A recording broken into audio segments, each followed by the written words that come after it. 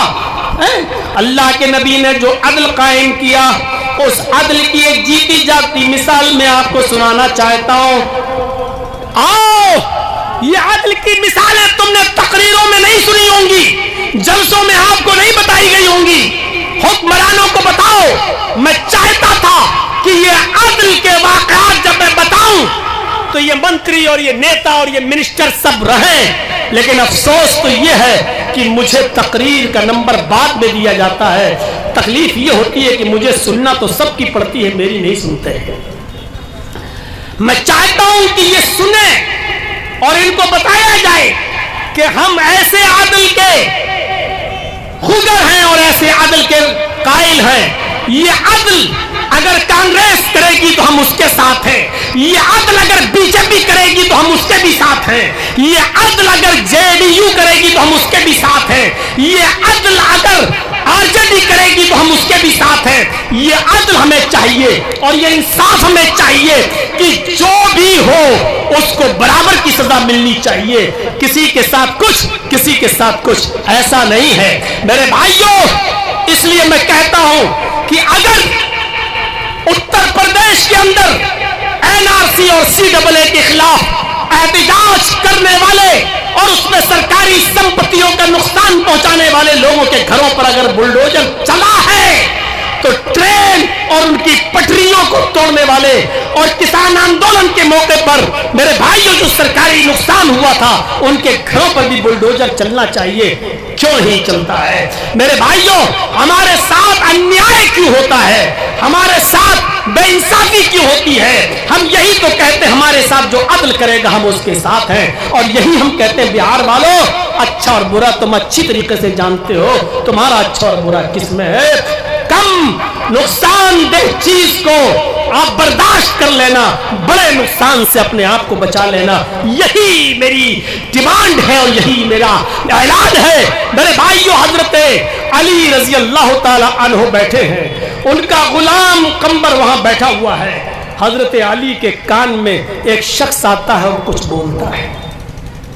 دیکھ رہے ہیں آپ, حضرت علی کے کان میں کچھ کہا اس نے.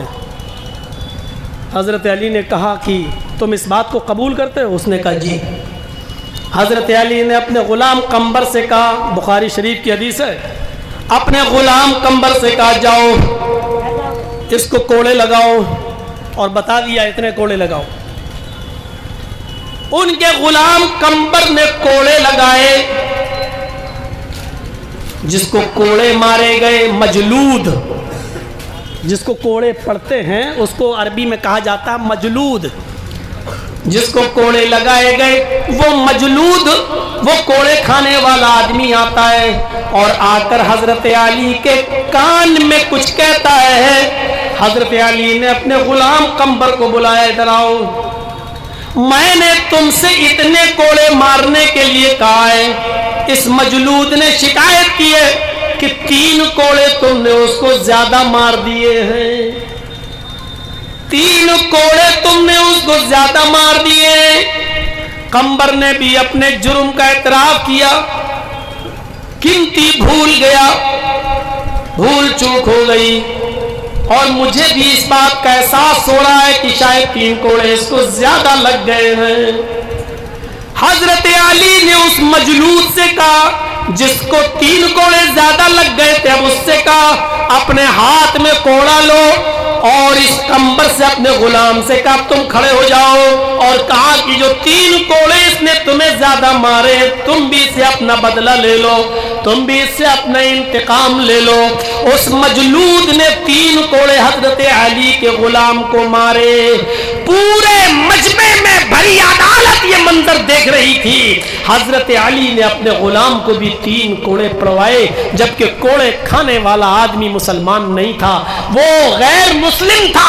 اس نے اپنے جرم کو قبول کر لیا تھا کہ میں نے ایسا کیا. حضرت علی نے کہا جاؤ اتنے کوڑے مارو, اس نے 3 کوڑے زیادہ مار دیے. حضرت علی سے اس نے کہا مجھے 3 کوڑے زیادہ پڑ گئے. حضرت علی نے اس سے پوچھا قمبر سے کیا یہ صحیح ہے؟ کہا ہاں 3 کوڑے زیادہ پڑ گئے. تو اب 3 کوڑے کھانے کے لیے تم بھی تیار ہو جاؤ, اور اس غیر کر اپنے مسلمان غلام قمبر کو کوڑے پڑوائے. آؤ یہ آئینہ دکھاؤ, یہ دیش کا چوکیدار بھی دیکھے, یہ دیش کا گرہ منتری بھی دیکھے, یہ دیش کے وی آئی پی کلچر کے لوگ بھی دیکھیں, اور یہ آئینہ لالو اور تیجسوی بھی دیکھے, اور یہ آئینہ نتیش کمار جی بھی دیکھیں. ہمیں ایسے انصاف کی ضرورت ہے, ایسا عدل جو بھی ہمارے ساتھ کرے گا ہم مسلمانوں کے ووٹ کا وہ حقدار ہوگا. ہمیں ایسا انصاف چاہیے. ہمیں نہیں معلوم کہ تم کون ہو, ہم یہ چاہتے ہیں کہ ہمیں سوتیلا ویوہار ہمارے ساتھ نہ کیا جائے, ہمارے ساتھ گستاخی نہ کی جائے, ہمیں اس بھارت کا برابر کا ناگرک سمجھا جائے, ہمیں برابر کا حصے دار بھی سمجھا جائے, اور جو ہمارے ساتھ حق اور انصاف کی بات کرے گا ہم اس کو اپنا ووٹ دیں گے. ہمارا کوئی دشمن نہیں ہے. دشمنی اگر اپنے حال و چال سے دکھاؤ گے تو ہم اتنے اندھے بھی نہیں ہیں کہ ہم اس کو سمجھتے نہیں ہو. میرے پیارے ساتھیوں, اللہ تعالیٰ نے ہمیں آنکھیں بھی دی ہیں اور ووٹ کہاں دینا ہے اس کے لیے ہمیں دماغ بھی دیا ہے. اس لیے ہم آنکھوں سے دیکھیں گے بھی اور دماغ سے ہم کام بھی لیں گے.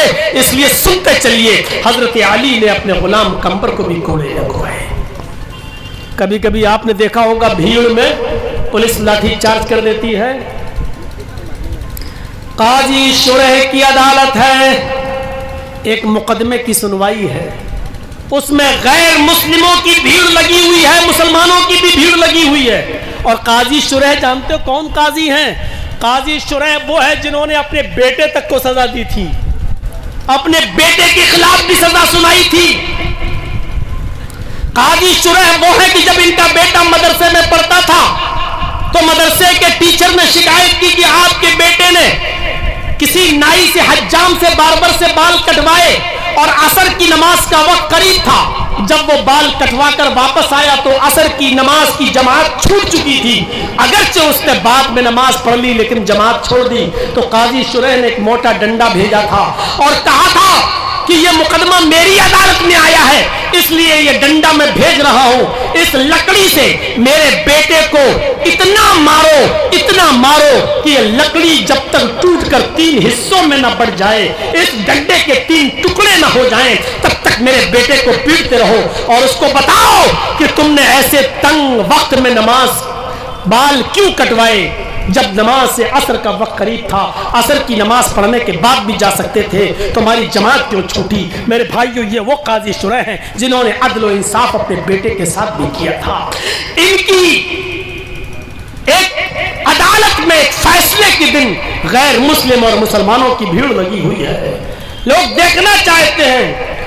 اسی بھیڑ کے اندر دربان نے, جو قاضی شرح کا دربان تھا, آج کل بھی عدالت میں لوگ کہتے ہیں نا, جو لکڑی پکڑے لیے کھڑے رہتے ہیں اور کہتے ہیں فلاں حاضر ہو, آؤ تمہارا مقدمہ ہے. ہم سے زیادہ کورٹ کچہری آپ نے تو شاید نہیں دیکھی ہوگی, نہ سمجھی ہوگی.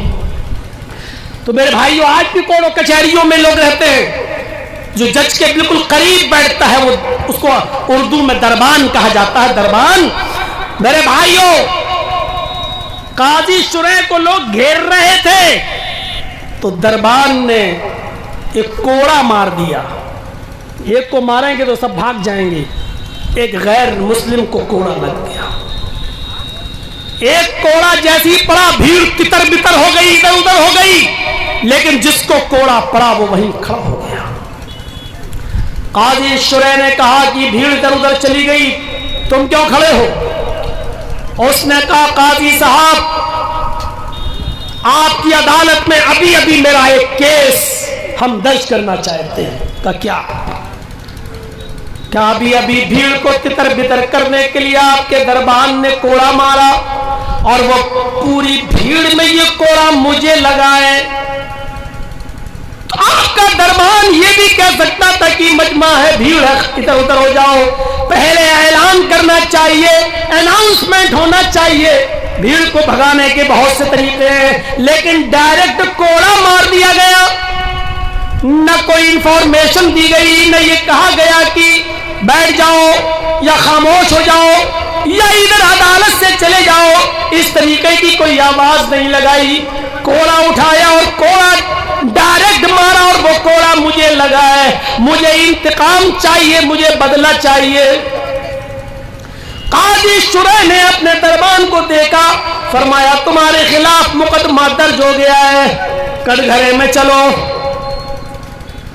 دربان کو کٹگھرے میں کھڑا کیا گیا، پوچھا تم اپنی صفائی میں کچھ کہنا چاہتے ہو؟ دربان نے کہا آپ کی طرف لوگ بڑھ رہے تھے، بھیڑ کو تتر بتر کرنے کے لیے میں نے کوڑا مارا، ایک ہی کوڑا مارا جو اس کو لگ گیا۔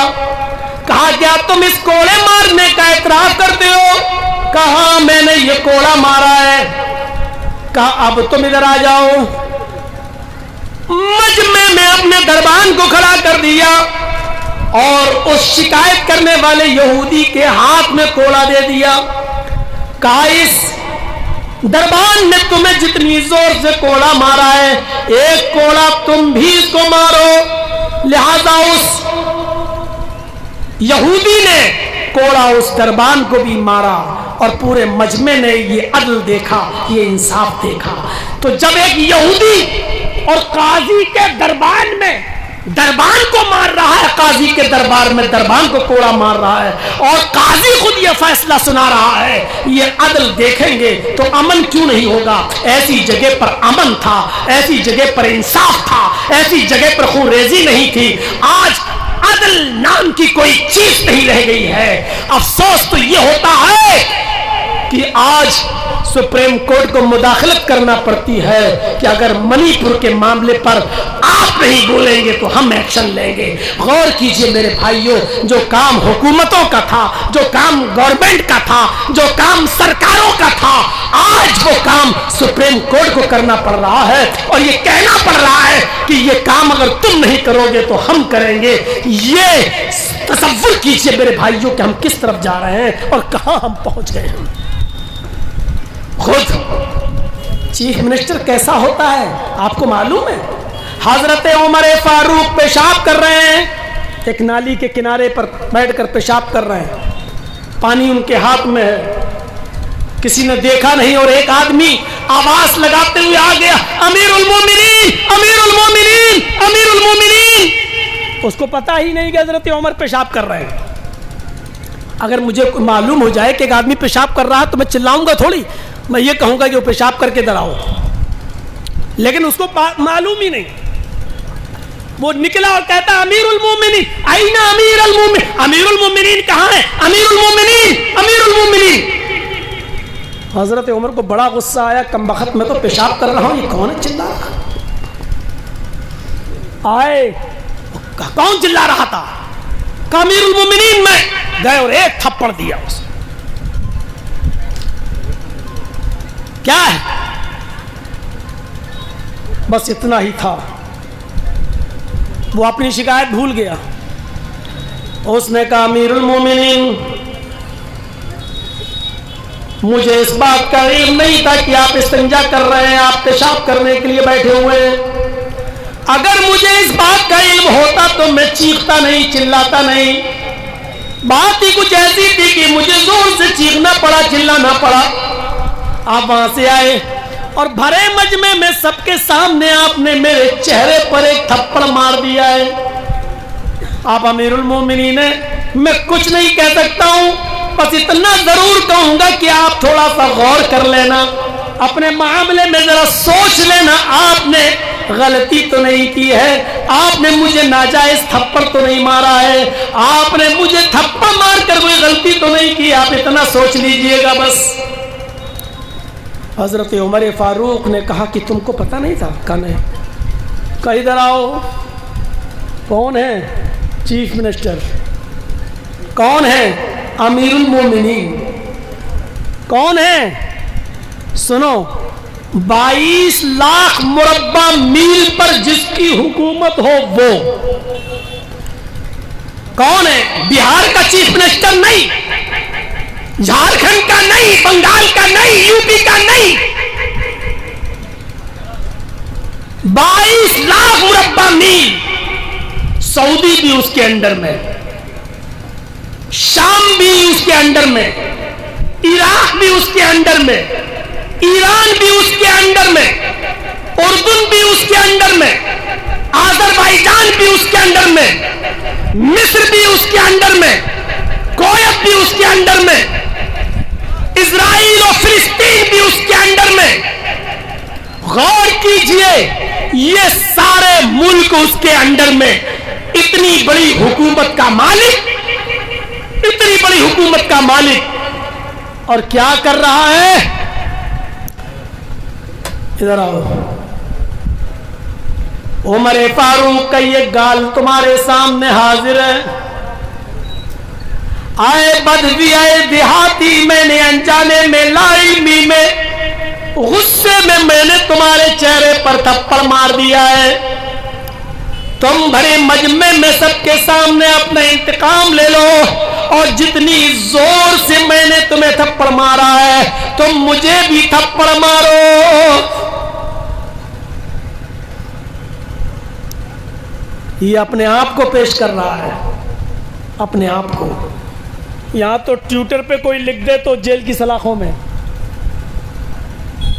یہاں کوئی جھوٹ بھی کہہ دے تو ضمانت نہیں ہوتی.